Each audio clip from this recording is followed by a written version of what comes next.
اور حضور صلی اللہ علیہ وآلہ وسلم کی ہمراہی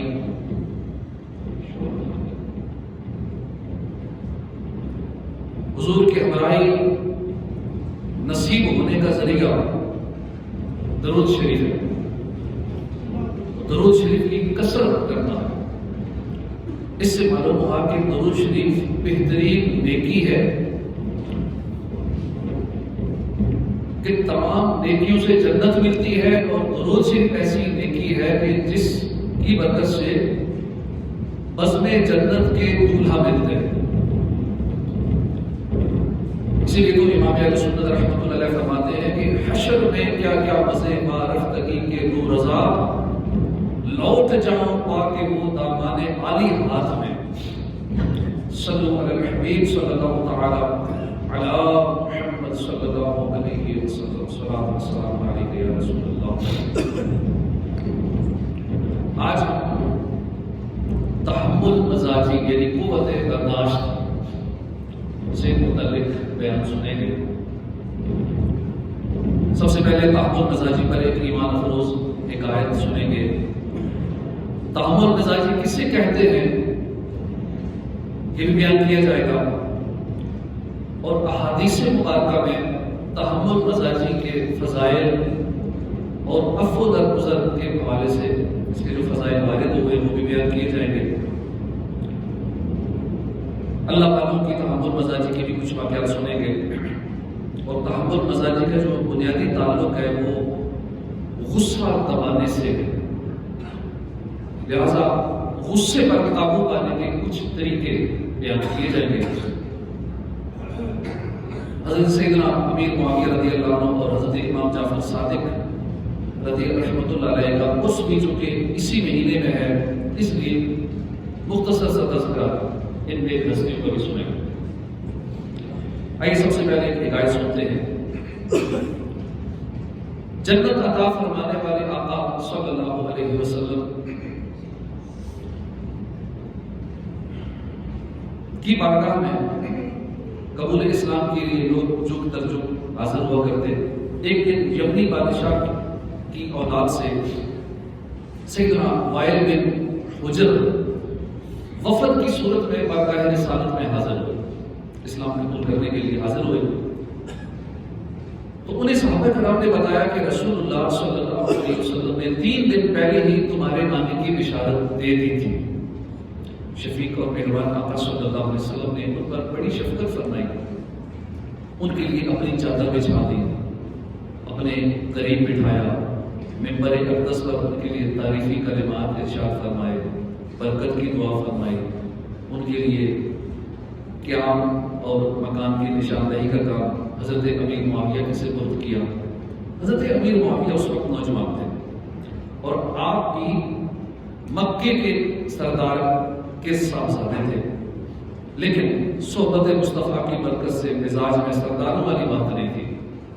نبی کریم صلی اللہ علیہ وسلم کا حکم پاتی حضرت امیر معاویہ فوراً حضرت وائل بن حجر رضی اللہ عنہ کے ہمراہ چل دیے.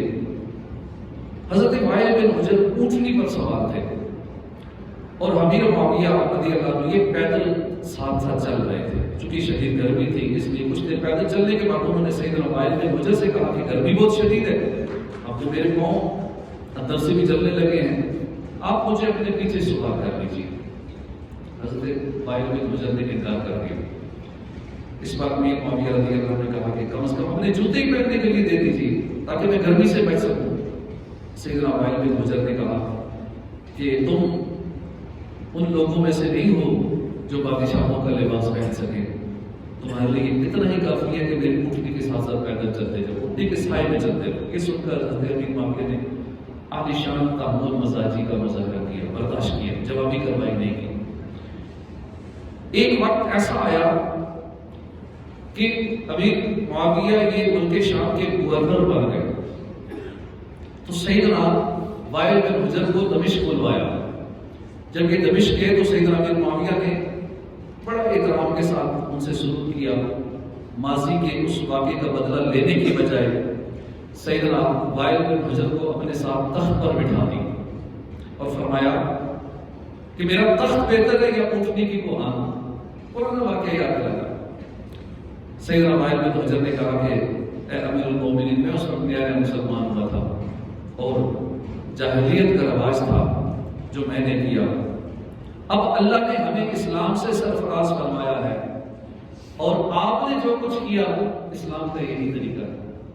سیدنا وائل بن حجر سیدنا امیر معاویہ کے اس نرم رویے سے اتنے متاثر ہوئے کہ آپ نے فرمایا کاش میں نے انہیں اپنے آگے سوال کر لیا ہوتا۔ تو اس حکایت سے معلوم ہوا کہ ہمارے آقا صلی اللہ علیہ وسلم کے صحابہ یہ تحمل مزاج تھے۔ ہمارے آقا کے صحابہ محبت پر سلوک کرنے والے تھے۔ ہمارے آقا کے صحابہ عاجزی اور انکساری والے تھے۔ ہمارے آقا کے صحابہ صبر و تحمل کے عادی تھے۔ ہمارے آقا کے صحابہ نرم دل تھے، بہت مہربان تھے۔ ہمارے آقا کے صحابہ ایک دوسرے کے بارے میں دل میں بغض و کینہ نہیں رکھتے تھے۔ ہمارے آقا کے صحابہ برے سلوک کرنے والوں سے بھی اچھا سلوک کیا کرتے تھے۔ ہمارے آقا کے صحابہ برائی کا بدلہ بھی اچھائی سے دیا کرتے تھے۔ ہمارے آقا کے صحابہ حلیم تھے، بردبار تھے۔ ہمارے آقا کے صحابہ بدلہ لینے کی بجائے معاف فرما دیا کرتے تھے۔ اے کاش ہم بھی ان کے نقشے قدم پر چلنے والے بن جائیں اور تحمل مزاجی یہ ہم اپنا معمول بنا لیں۔ اس حکایت میں صحابی رسول کاتب وحی حضرت سیدنا امیر معاویہ کا بھی ذکر ہے، اور اسی ماہ یعنی رجب میں سیدنا امیر معاویہ کا عرس بھی منایا جاتا ہے۔ آئیے اسی مناسبت سے ان کا ذکر ہے، مختصر سا سنتے ہیں۔ آپ کا نام اسم گرامی معاویہ، آپ کی کنیت ابو عبد الرحمن، اور سیدنا امیر معاویہ کی ولادت اعلان نبوت سے 5 سال قبل ہوئی۔ دراز قامت تھے، لمبے قد والے تھے، رنگ سفید تھا، خوبصورت تھے، بارو شخصیت تھی، سر اور داڑھی مبارک میں مہندی لگایا کرتے تھے، اور خاص صلح حدیبیہ کے دن 7 ہجری کو اسلام قبول کیا اور پھر فتح مکہ کے دن اس کا اعلان فرمایا۔ بڑے بردبار تھے، تحمل مزاج تھے۔ ایک شخص نے ایک بار امیر معاویہ رضی اللہ عنہ سے سخت کلامی کی۔ کسی نے کہا کہ آپ چاہیں تو اسے سزا دے سکتے ہیں۔ فرمایا مجھے اس بات سے حیا آتی ہے کہ میری رعایا کی کسی غلطی کی وجہ سے میرا علم اور میری بردباری کم ہو جائے۔ سبحان اللہ۔ تو صحابی رسول امیر معاویہ کے علم اور بردباری سے سبق حاصل کرتے ہوئے ہمیں بھی بردباری کا جذبہ پیدا کرنا چاہیے، تحمل مزاج بننا چاہیے، اپنے اندر نرمی پیدا کرنی چاہیے، معاف کرنے والی صفت اپنانی چاہیے، دوسروں سے حسن سلوک سے پیش آنا چاہیے، دوسروں کو تحائف دینے کی عادت بنانی چاہیے۔ اب آپ غور کریں نا کہ آپ نے آخری بار کب کسی کو تحفہ دیا تھا؟ اب تحفے کی قیمت نہیں ہوتی، سستا دیں، مہنگا دیں، جو بھی دیں، تحفہ دینے سے محبت بڑھتی ہے، تحفہ دینے سے دلوں کے بغض و کینہ دور ہو جاتے ہیں، تحفہ دینے والا بندہ ہر دل عزیز ہو جاتا ہے۔ تحفہ دینا سنت ہے، اور حضور فرماتے ہیں تحفہ تو محبت بڑھے گی۔ تحفہ دینے کی عادت بنائیے، ایسی عادتوں سے جو آپس کے ریلیشنز ہیں، تعلقات ہیں، وہ مضبوط ہو جائیں گے، آپس کی محبتوں میں اضافہ ہو جائے گا، اور ہمارے معاشرے کے اندر ایک خوشگوار فضا بن جائے گی۔ پیارے اسلامی بھائیو، تحمل مزاجی کا لغوی معنی ہے کہ برداشت کرنا، غصہ نہ کرنا، جبکہ تحمل مزاجی کی یہ تعریف بیان کی گئی ہے کہ غصے کے وقت پرسکون رہنا، ریلیکس رہنا، اور پرسکون اور مطمئن رہنا، یہ تحمل مزاجی کی ڈیفینیشن ہے۔ اور یہ ایسا بہترین عمل ہے کہ جو بندہ یہ عمل بجا لاتا ہے، یعنی تحمل مزاجی والا عمل جو بندہ بجا لاتا ہے، وہ اللہ کا محبوب ہو جاتا ہے۔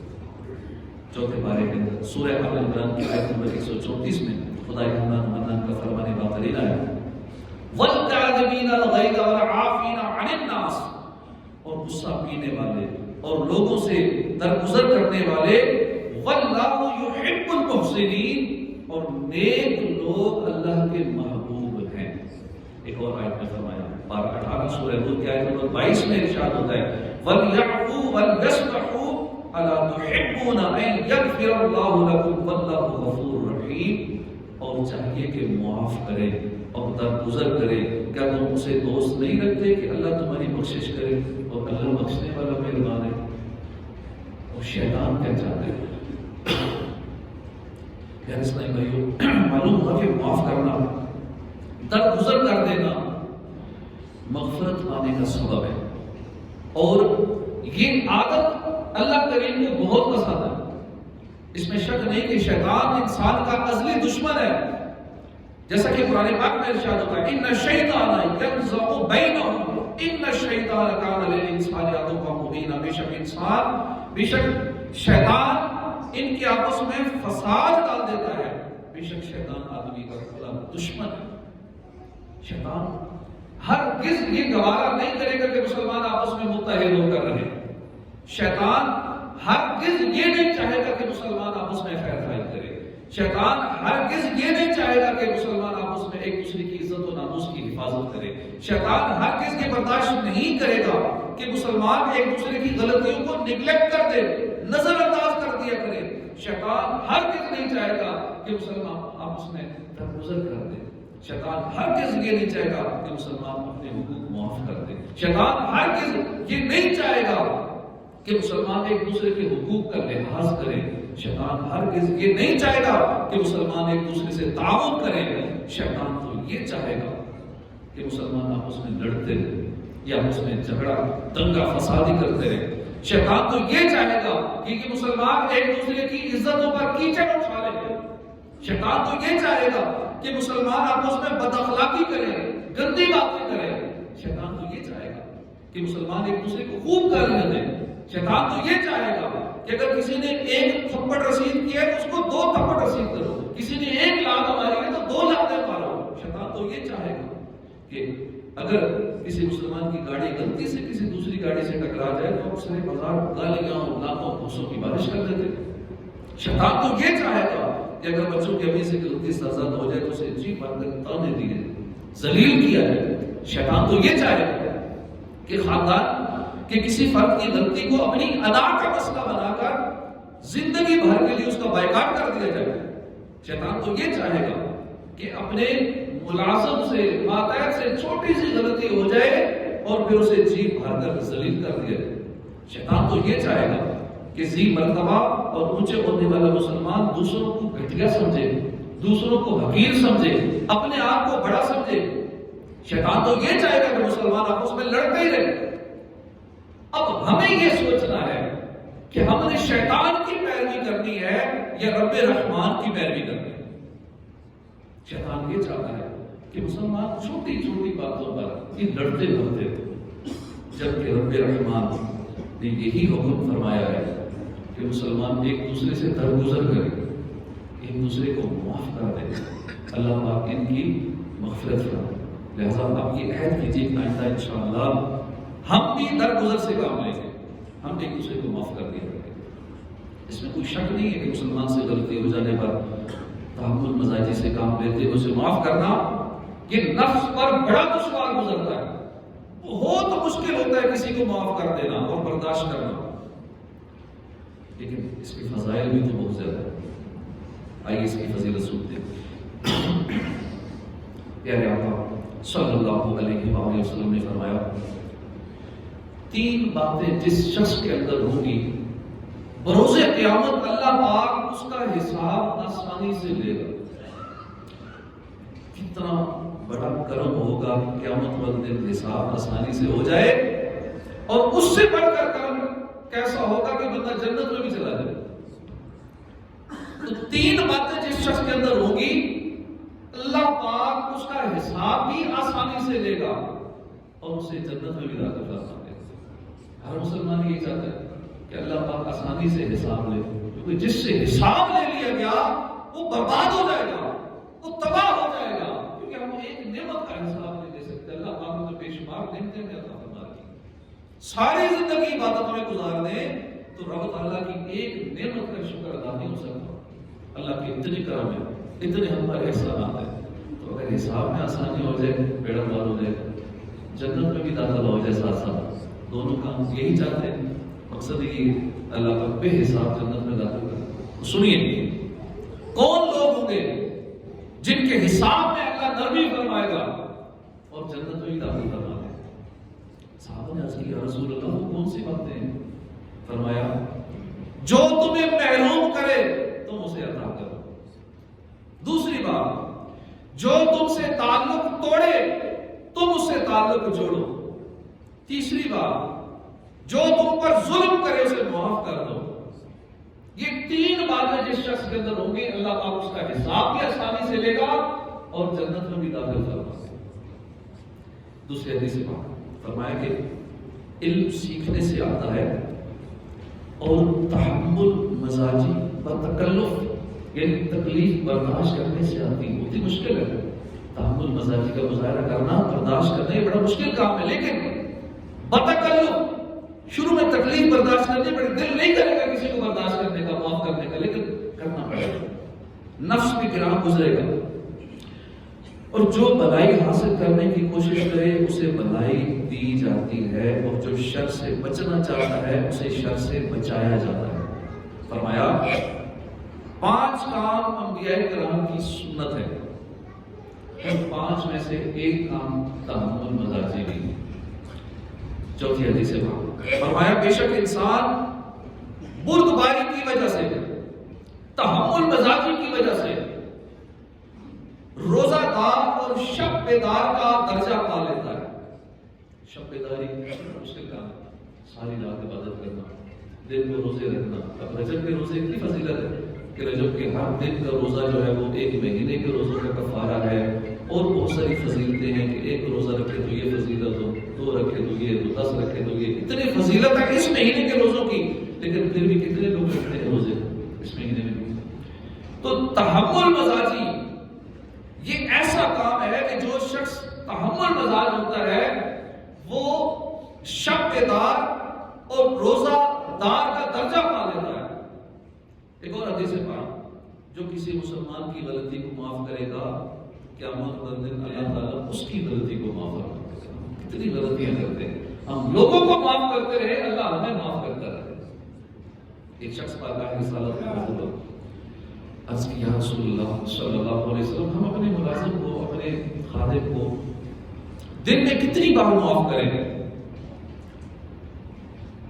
آپ صلی اللہ علیہ وسلم خاموش رہے. پھر دوبارہ سوال کیا یا رسول اللہ ہم اپنے خادم کو, اپنے ملازم کو دن میں کتنی بار معاف کریں؟ دوسری بار بھی حضور خاموش رہے. تیسری بار جب سوال کیا یا رسول اللہ اپنے ملازم کو ہم دن میں کتنی بار معاف کریں؟ میرے آقا صلی اللہ علیہ وسلم نے فرمایا 70 مرتبہ. اب 70 کا لفظ عربی میں مفتی احمد یار خان نئی رحمۃ اللہ اس حدیث پاک میں فرماتے ہیں کہ عربی میں جو 70 کا لفظ استعمال ہوتا ہے کہ زیادتی کے لیے ہوتا ہے, کہ بے شمار مرتبہ, بار بار بہت دفعہ. تو اب یہ اس صورت میں ہے کہ جب معافی جو ہے وہ خطا غلطی جو ہو جاتی ہے, غلام سے غلطی ہو جاتی ہے, خواست نفس سے نہ ہو اور قصور بھی مالک کا ذاتی ہو, شریعت کا یا قومی اور ملکی قصور نہ ہو کہ یہ قصور معاف نہیں کیے جاتے. اب 70 بار معاف کرنے کا ذکر کرنے میں اس بات کی طرف اشارہ ہے کہ ہم خود کو تحمل مزاج بنا رہے ہیں. کتنی بڑی غلطیاں ہو جائے تحمل مزاجی سے مظاہرہ کریں, تحمل مزاجی کا مظاہرہ کریں, معاف کرتے رہیں. آج ہم دیکھتے ہیں کہ کسی سے غلطی ہو جائے ہم ایک آدمی صبر کر لیتے ہیں, دوبارہ غلطی ہو جائے تو بڑھا چڑھا کر بدلہ دیا جاتا ہے. بعض نادان تو ایسا ہے کہ بات بات پر غصے میں آ جاتے ہیں. مثلا پسند کا کھانا نہیں ملا غصے میں آ جاتے ہیں. چھوٹے بچے نے کپڑوں پیشاب کر دیا تو غصہ, کسی نے غلطی سے ہمارے نمبر پر کال کر دی تو غصہ. اب یوٹیلیٹی بل جمع کرانے وقت یا کسی اور کام کے لیے لائن میں لگے ہوئے ہیں تو وہاں دھکا لگ گیا تو غصہ. ٹریفک جام ہونے کی وجہ سے ایمرجنسی میں کسی نے ہارن بجا دیا تو غصہ. بغیر استری کے کپڑے مل گئے گھر والوں میں غصہ. اب مسجد کے اندر آتے ہیں, وضو خانے میں رش زیادہ ہے, اب غلطی سے کسی کے چھینٹے اپنے کپڑوں پہ پڑ گئے تو غصہ. یعنی غصے کے اتنے دن بھر میں مواقع ہمیں ملتے رہتے اور ہم غصہ کرتے رہتے. ہم بندہ سوچتے ہیں ہم معاف کرتے رہتے پھر تو جی لیا تم نے. اگر نرم دل بن گئے تو دنیا تمہیں جینے نہیں دے گی. آج درگزر سے کام نہیں لینا چاہیے. آج کا زمانہ ایسا ہے, معاف کرنے کا زمانہ نہیں ہے بھائی. معاف کرنے سے لوگ سر پہ چڑھ جاتے ہیں وغیرہ وغیرہ. اس طرح کی شیطان وسوسے ڈالتا ہے. تو یاد رکھیے ایسی باتوں پر ہرگز توجہ نہ دیجیے. تحمل مزاجی سے کام لیتے ہوئے دوسروں کو معاف کر دیجیے. درگزر سے کام لیجیے. اس سے دنیا بھی سنور جائے گی اور تحمل مزاجی سے درگزر کرنے سے ہماری آخرت بھی سنور جائے گی. یہی وجہ ہے کہ ہمارے بزرگان دین کا معمول تھا جتنا بڑا نقصان ہو جاتا آپ تحمل مزاجی کا مظاہرہ کرتے. سیدنا محمد بن راشد رحمۃ اللہ علیہ بیان کرتے کہ ایک شخص نے حضرت سیدنا قتادہ بن دعامہ کے صاحبزادے کو زوردار تھپڑ رسید کر دیا.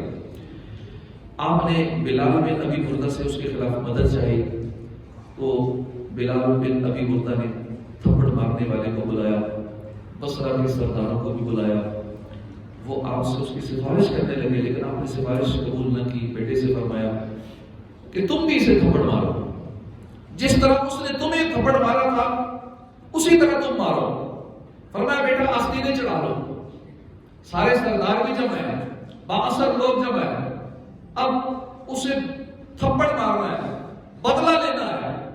سیم وہی اسٹائل کیا, آستینیں چڑھانے کا حکم دیا. بیٹی کو آستینیں چڑھا کے تھپڑ مارو. بیٹے نے آستینیں چڑھا کے جیسے ہی تھپڑ مارنے لگا بیٹے کا ہاتھ پکڑ لیا.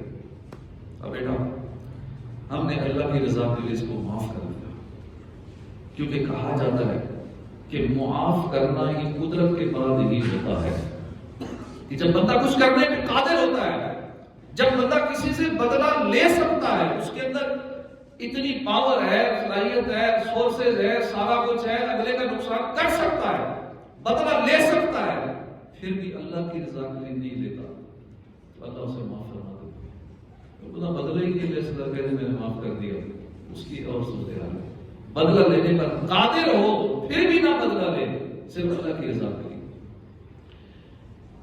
اللہ پاک ہمیں بھی تحمل مزاج بنائے, دوسروں کو معاف کرنے کا ہمیں بھی جذبہ عطا فرمائے. سیدنا امام جعفر صادق رضی اللہ عنہ کے غلام کے ہاتھ سے آپ کے کپڑوں پر پانی گر گیا. آپ نے تیز نظروں سے اسے دیکھا. غلام نے کہا میرے آقا والکاظمین الغیظ, اور غصہ پینے والے. آپ نے فرمایا میں نے غصہ پی لیا.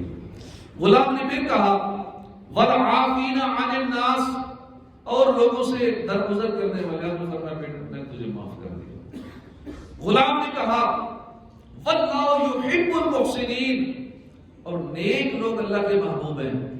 فرمایا جا تو اللہ کی رضا کے لیے سے آزاد ہے, اور میرے مال میں سے 1000 دینار بھی تیرے لیے. سنا ہم نے کہ اللہ کے نیک بندوں کے اخلاق کتنے عمدہ ہوتے ہیں.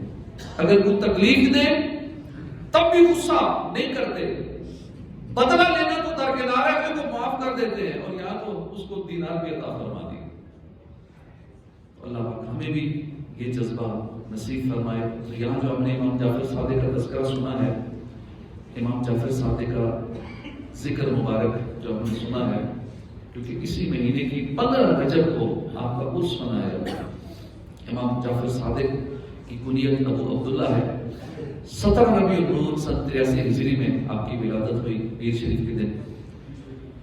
امام جعفر صادق امام محمد باقر رحمۃ اللہ علیہ کے بڑے صاحبزادے ہیں, اور امام جعفر صادق ظاہری و باطنی علوم کے جامع تھے. ریاضت میں عبادت میں بڑے مشہور تھے, اور مالکیوں کے عظیم پیشوا سیدنا امام مالک فرماتے ہیں کہ میں اکثر ایک زمانے تک امام جعفر صادق کی خدمت میں حاضر ہوتا رہا, برکتیں حاصل کرتا رہا. میں نے ہمیشہ آپ کو 3 عبادتوں میں پایا, 3 حالتوں میں پایا. یا تو آپ نماز پڑھ رہے ہوتے تھے, یا آپ روزہ دار ہوتے تھے, اور یا پھر آپ قرآن کی تلاوت کر رہے ہوتے تھے. لوگوں کو اتنا کھلاتے تھے, اتنا کھلانے پلانے کی مہمان نوازی کی عادت تھی امام جعفر صادق کی کہ بعض اوقات میں نے گھر والوں کے لیے کھانے کے لیے کچھ نہیں بچتا تھا, لوگوں کو کھلا دیا کرتے تھے. امام جعفر صادق فرماتے ہیں کہ اللہ پاک نے دنیا کو حکم ارشاد فرمایا کہ دنیا جو میری عبادت کرے تو اس کی خدمت کر, جو میری عبادت کرے تو اس کی خدمت کر, اور جو تیری خدمت کرے تو پھر اس کو تھکا دے. آج ہم دیکھتے ہیں کہ جو بھی دنیا دار ہوتا ہے، زیادہ دنیا کی خدمت کرتا ہے، زیادہ دنیا کے پیچھے لگ جاتا ہے، دنیا کو سنبھالنے میں لگ جاتا ہے، دنیا اسے تھکا دیتی ہے اور بالآخر اچانک اس کو موت آ جاتی ہے، اندھیری قبر میں اتر جاتا ہے۔ امام جعفر صادق فرماتے ہیں کہ اللہ تمہیں کسی نعمت سے نوازے اور تم چاہتے ہو وہ نعمت ہمیشہ میرے پاس رہے تو تم زیادہ شکر ادا کرو۔ امام جعفر صادق کا فرمان ہے کہ اگر تمہیں رزق میں تاخیر محسوس ہو تو استغفار زیادہ کرو، صدقے کے ذریعے رزق میں اضافہ کرو، زکات کے ذریعے اپنے مالوں کو محفوظ کرو۔ اللہ پاک نے سود کو اس لیے حرام کیا تاکہ لوگ بلائی کرنے سے نہ رک جائیں۔ اللہ پاک فضول خرچی کرنے والے کو محروم کر دیتا ہے۔ دین میں لڑائی جھگڑے سے بچو کہ یہ دل کو مصروف رکھتا ہے اور منافقت پیدا کرتا ہے۔ میانہ روی اختیار کرنے والا کبھی تنگ دست نہیں ہوتا۔ پرہیزگاری سے افضل کوئی زیادہ راہ نہیں ہے، خاموشی سے بہتر کوئی چیز نہیں ہے، جہالت سے بڑھ کر کوئی نقصان دہ دشمن نہیں ہے، جھوٹ سے بڑھ کر کوئی بیماری نہیں۔ تو اللہ پاک امام جعفر صادق رحمۃ اللہ علیہ کے صدقے میں ہماری بے حساب مغفرت فرمائے، اور 15 رجب کو جو ان کا عرس منایا جاتا ہے، کوشش کریں کہ اپنے گھروں میں ایصال ثواب کا سلسلہ کریں اور ختم شریف دلائیں تاکہ ان کی برکتیں ہمیں بھی حاصل ہوں، ان اللہ والوں کی محبت ہمارے دلوں میں بڑھے اور ان کے صدقے میں ہماری مشکلیں پریشانیاں بھی دور ہو جائیں اور ان کی محبت کی وجہ سے ہماری بھی آخرت سنور جائے، بخشش کی صورت بن جائے۔ آج ہم نے بیان جو سنا تحمل مزاجی کے حوالے سے کہ ہمیں تحمل مزاج بننا ہے، ہم نے غصے کو کنٹرول کرنا ہے، کیونکہ بے جا غصہ کرنا یہ ایسی آگ ہے جو بجھنے پر آدمی کو جلی ہوئی عمارت کی طرف ویران اور بیکار چھوڑ جاتا ہے۔ بے جا غصہ ختم ہونے کے بعد افسوس ہوتا ہے، ندامت ہوتی ہے، پشیمانی، شرمندگی ہوتی ہے۔ تحمل مزاج بننے اور اس کی فضیلتیں پانے کے لیے غصے کو قابو رکھنا یہ بڑا ضروری ہے۔ بے جا غصہ یہ بندے کو کئی گناہوں میں مبتلا کر دیتا ہے، بے جا غصہ یہ مار دھاڑ کی طرف اکساتا ہے، بے جا غصہ لوگوں کی عزت کی پامالی کی طرف لے جاتا ہے، بے جا غصہ یہ فحش کلامی پر ابھارتا ہے، بے جا غصہ یہ نفرتوں کا سبب بنتا ہے، بے جا غصہ لوگوں کے حقوق کے سلب کرنے کا ذریعہ بنتا ہے اور محبتوں کو ختم کر دیتا ہے، دوریوں کو فروغ دیتا ہے، مضبوط رشتوں کو بہا کر لے جاتا ہے، صلہ رحمی سے محروم کر دیتا ہے، شفقت اور مہربانی جیسی صفات بندے کے اندر سے ختم ہو جاتی ہیں جس بندے کو زیادہ غصہ آتا ہے، اور کئی بری چیزوں کی طرف یہ غصہ لے جاتا ہے۔ اس لیے اگر ہمارے اندر بھی یہ بے جا غصے کی عادت پائی جاتی ہے تو غور کرنا چاہیے۔ غصہ کرنے والے سے لوگ دور ہو جاتے ہیں، اس کے گھر والے بھی دور ہو جاتے ہیں، لوگ بھی اس سے قریب نہیں ہوتے، اور کئی برائیوں کی جڑ کا سبب بن جاتا ہے غصہ۔ دنگل فساد اور نہ جانے کیا کیا سلسلہ، میاں بیوی میں طلاق کی وجہ بھی یہ غصہ بنتا ہے۔ اللہ پاک ہمیں غصے پر قابو پانے کی توفیق عطا فرمائے۔ کسی شخص نے سیدنا شعبی رحمۃ اللہ علیہ کو گالی دی تو آپ نے فرمایا اگر تو سچ کہتا ہے تو اللہ پاک میری مغفرت فرمائے، اگر تو جھوٹ کہتا ہے اللہ پاک تیری مغفرت فرمائے۔ وما علینا